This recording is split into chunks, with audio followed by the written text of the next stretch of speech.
Hooray! He cried, jumping up on seeing them. This is splendid! He shook his paws at both of them warmly, never waiting for an introduction to the mole. How kind of you, he went on, dancing around them. I was just going to send a boat downriver for you, Ratty, with strict orders that you were to be fetched up here at once, whatever you were doing. I want you badly, both of you. Now what will you take? Come inside and have something. You don't know how lucky it is you're turning up just now.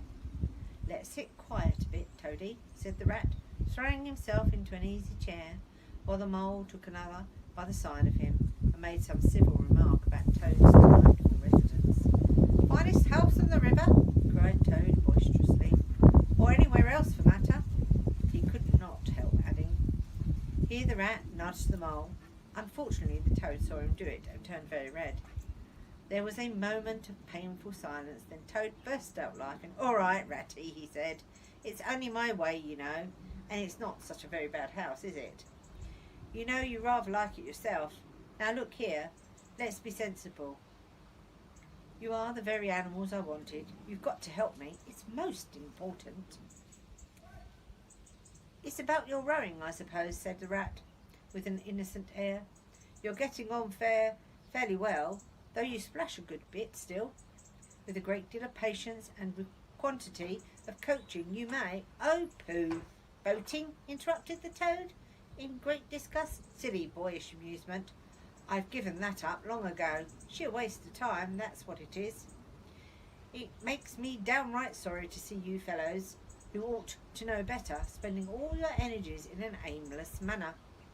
No, I've discovered the real thing, the only genuine occupation for a lifetime.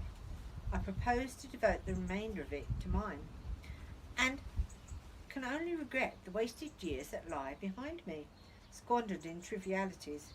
Come with me, dear Ratty, and your amiable friend also, if he will be so very good, just as far as the stable yard, and you shall see what you shall see. He led the way to the stable yard.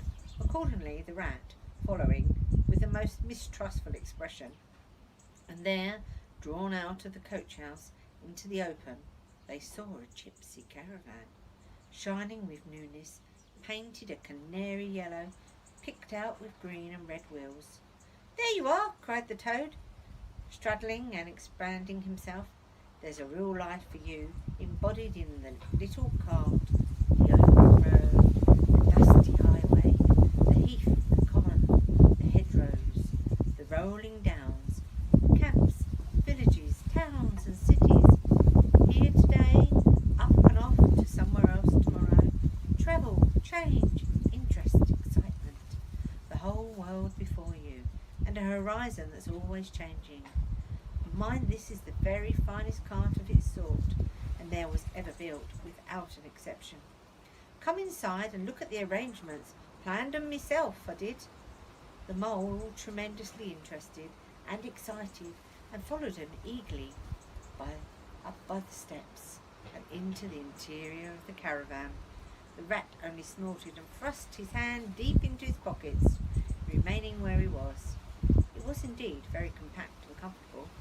Little sleeping bunks, a little table that unfolded up against the wall, a cooking stove, lockers, bookshelf, a bird cage with a bird in it, and pots and pans, jugs and kettles of every size and variety.